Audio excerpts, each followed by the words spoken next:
Tantor Audio, a division of Recorded Books, presents The Anatomy of Motive. The FBI's legendary Mindhunter explores the key to understanding and catching violent criminals. By John Douglas and Mark Olshaker. Narrated by Joe Barrett. The key to the period appeared to be that the mind had become aware of itself. The young men were born with knives in their brain, a tendency to introversion, self-dissection, anatomizing of motives. Ralph Waldo Emerson, Life and Letters in New England. Prologue. Dunblane. Why did he do it? I just happened to be in Scotland when I hear about the massacre.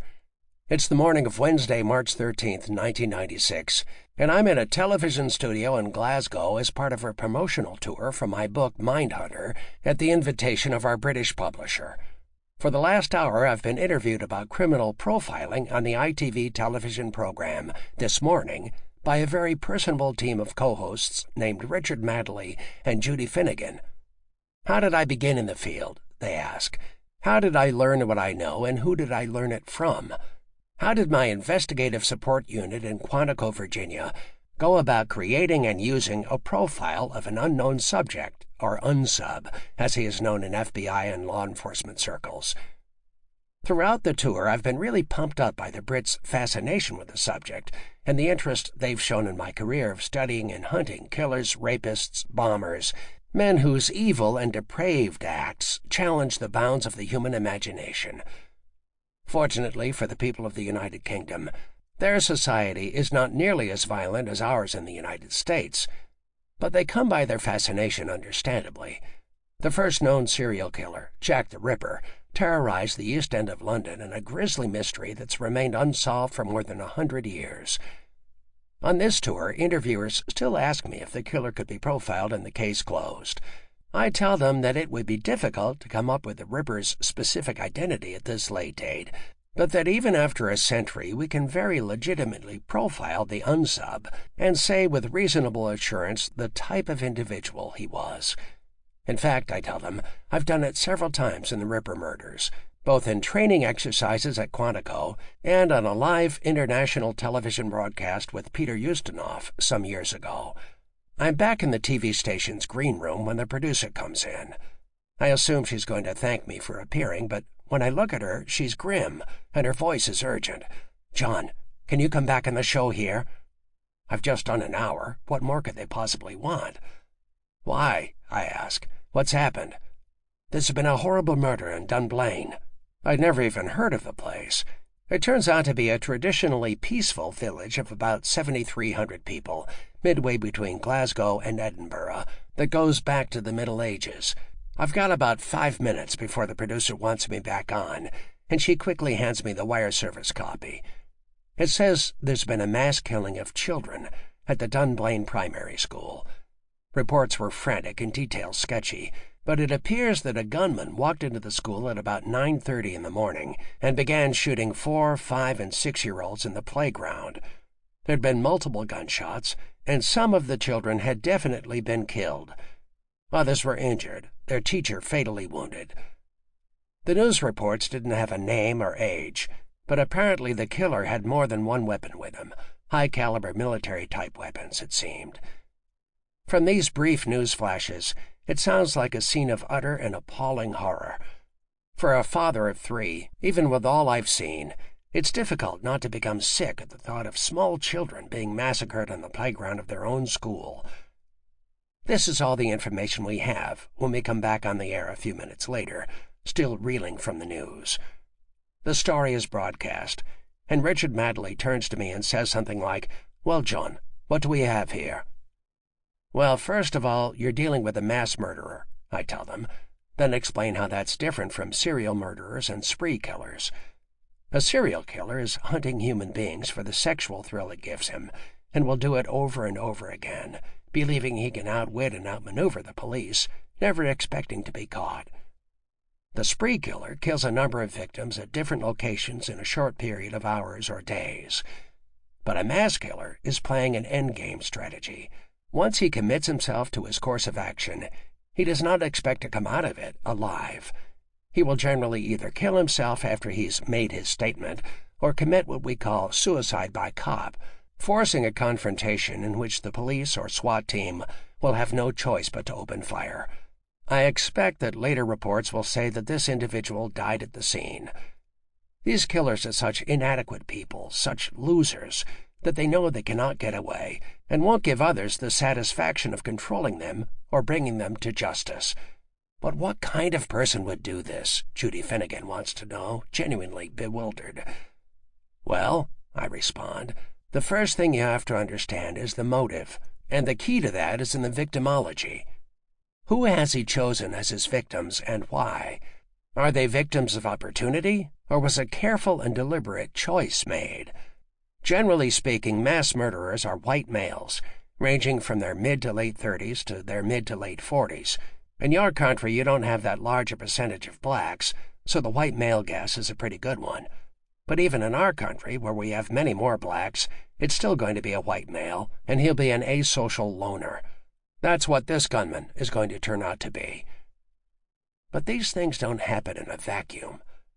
I know very well that even though we have few details at this point, a pattern is going to emerge as soon as we know more, and I already feel I can say what that pattern is going to be.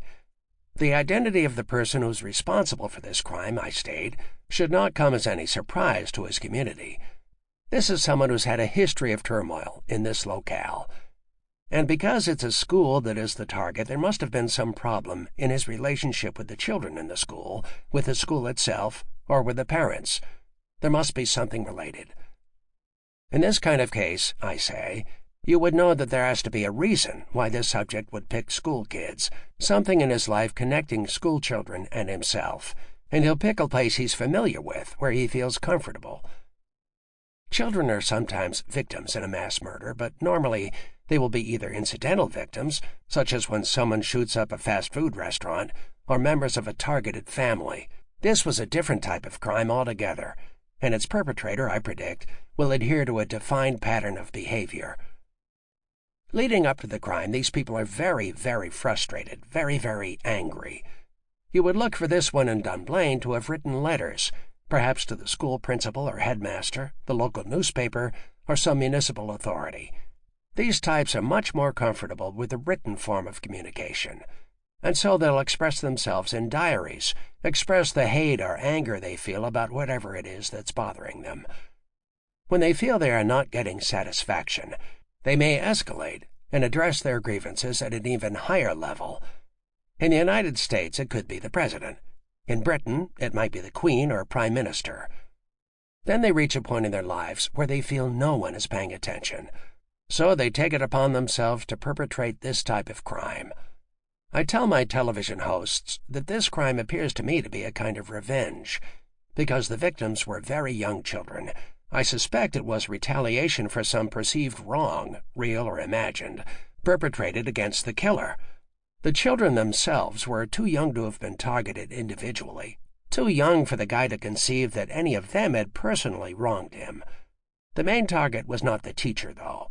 Had that been the case, he would have shot her, then left. She was probably heroically defending the children, and he eliminated her merely to get to his primary prey. In my mind, it is as if innocence itself is the target, as if he has decided to take something very precious from either their parents, the school officials, or both. He will turn out to be single, I say, without any significant relationships with women in his own age range. He will have had something to do with young children, either as a teacher himself or, more likely, as a scoutmaster or volunteer of some sort. This is the only sort of sexualized relationship he would feel comfortable with. He couldn't relate to his own peers, or they to him. He may be homosexual and prefer boys to girls, but not necessarily, since the victims are so far prepubescent. But parents or teachers will have become suspicious or wary of him, enough so that he's been removed from his position in charge of young children. He will think this is unfair, uncalled for. After all he is doing is giving them love and attention. That's what his letters will have been about, complaining that his reputation has been damaged. When no one will listen, he realizes he has nothing of importance left in his life, And if these precious innocents are taken away from him, then he will take them away from those who are causing him this grief. He will take it upon himself to punish the authority figures, his own peers. And it doesn't matter whether the boys and girls in the Dunblane Primary School this morning were the specific focus of his grievance or not. The entire community is to blame. His entire peer group is at fault. No parents or school leaders trust him, so they are all deserving of his wrath. This is a retaliation. This is what we classify as a personal cause homicide.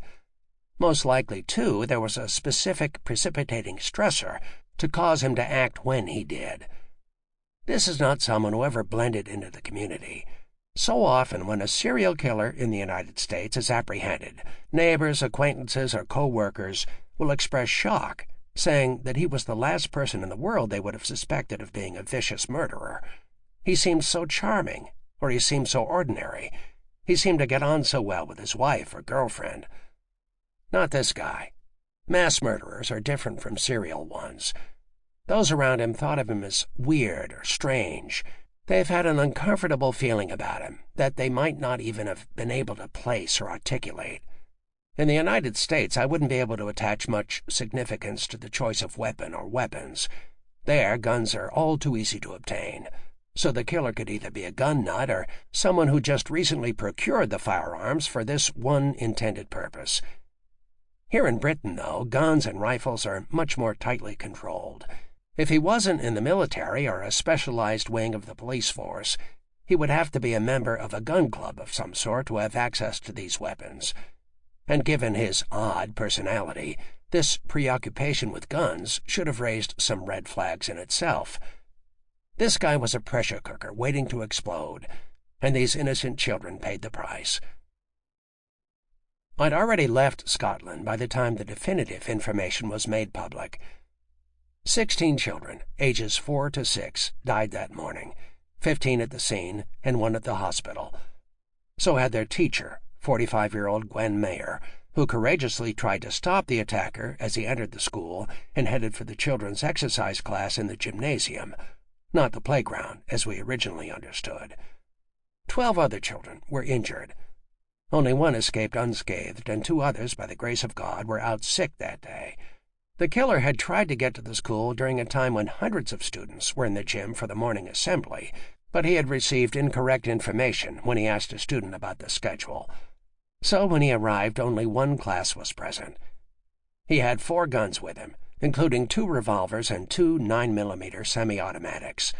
Headmaster Ronald Taylor called in the emergency and was credited with keeping the others in the 700-pupil school calm and safe as gunshots echoed throughout the building.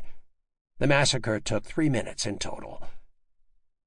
The gunman, Thomas Watt Hamilton, 43 years of age, white and unmarried, was a former scoutmaster, said to be obsessed with young boys and bitter over the community's rejection of him. He'd become a scout leader back in July of 1973, but there had been complaints about his behavior, and he was asked to leave the organization in March of the following year. His repeated attempts to get back in were unsuccessful. In addition to young boys, his other primary interest was guns. He was a member of a local gun club and held the appropriate permits to fire them under the club's auspices. Neighbors described the tall, balding Hamilton as private, a loner. Some compared him to Mr. Spock on Star Trek, and all thought he was weird.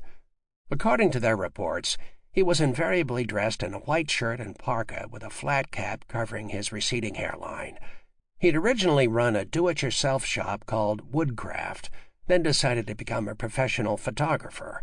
2 female neighbors described the walls of his 2-bedroom house in the Braehead district of nearby Stirling as being full of color photographs of scantily clad young boys.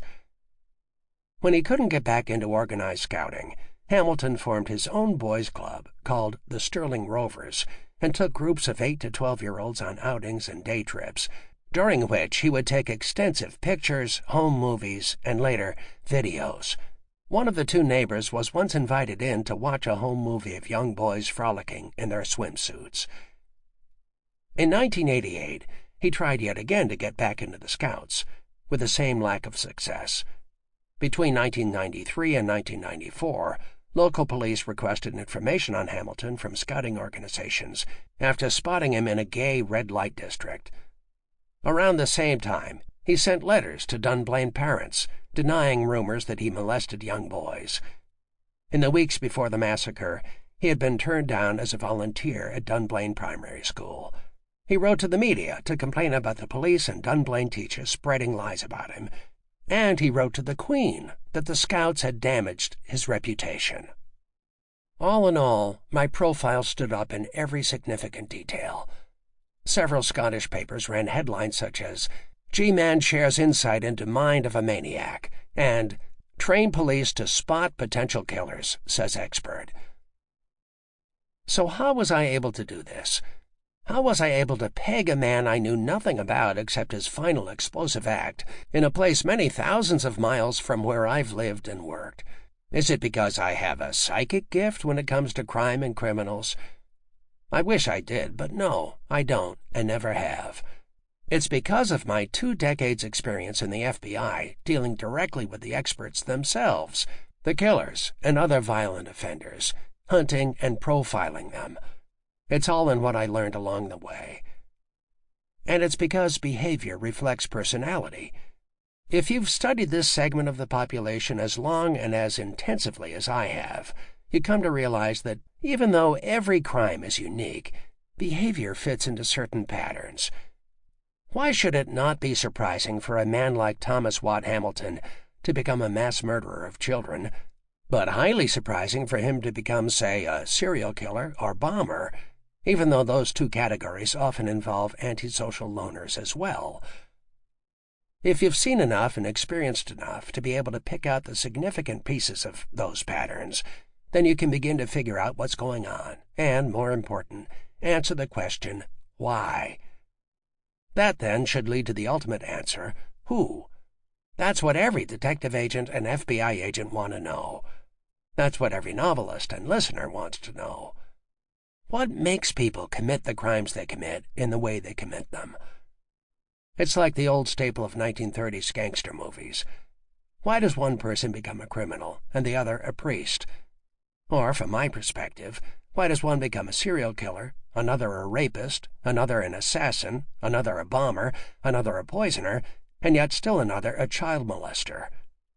And within these crime categories, why does each commit his atrocities in the precise way he does?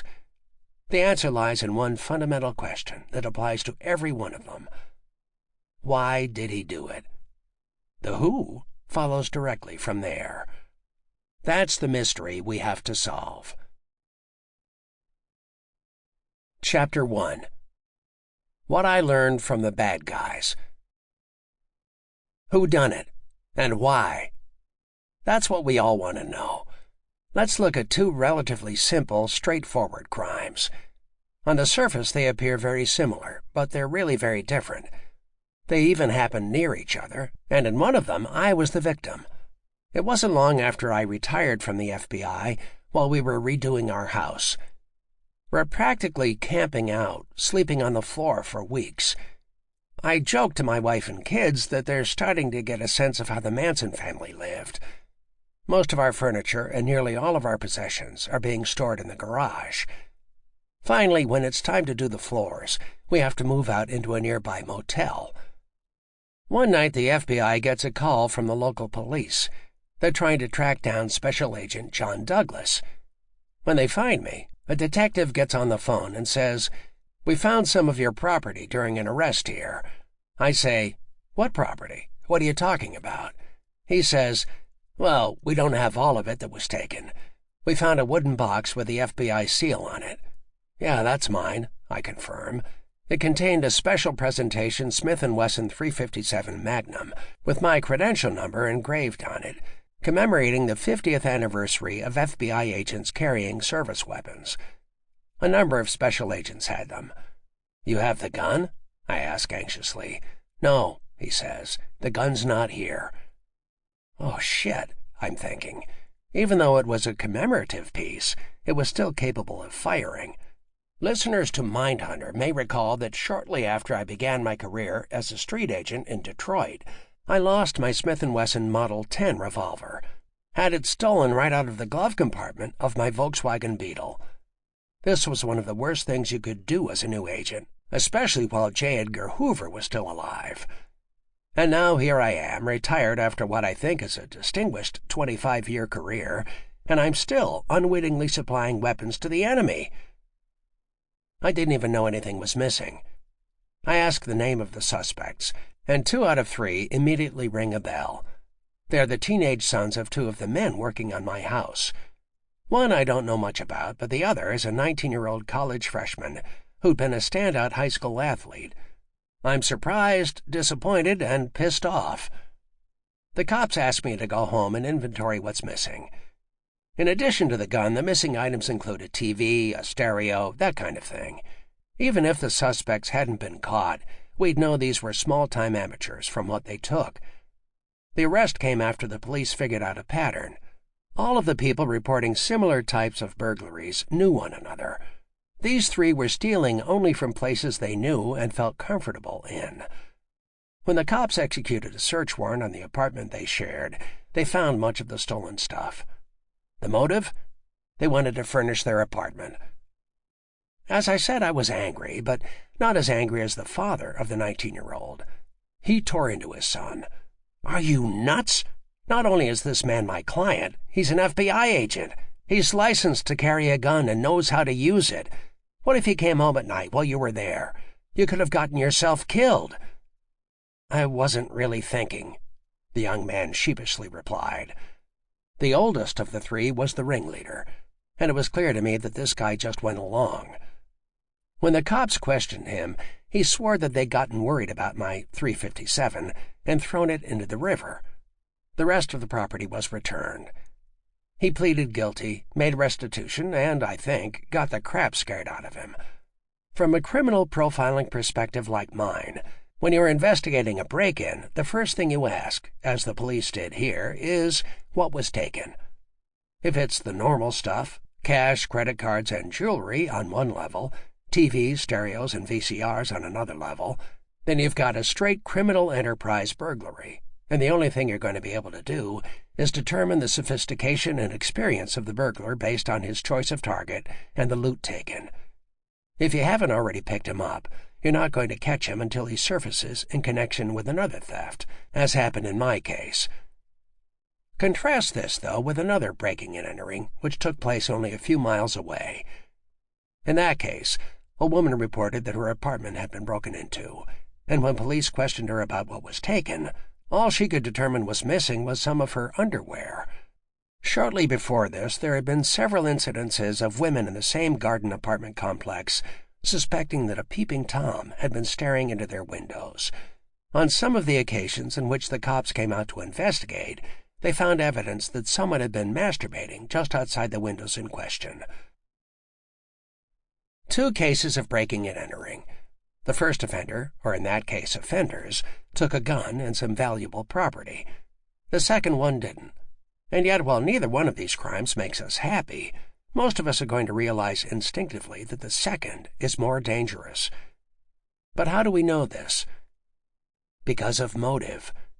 And how do we know from his motive, even though we haven't apprehended him and learned his identity and personal details, that he poses the greater danger?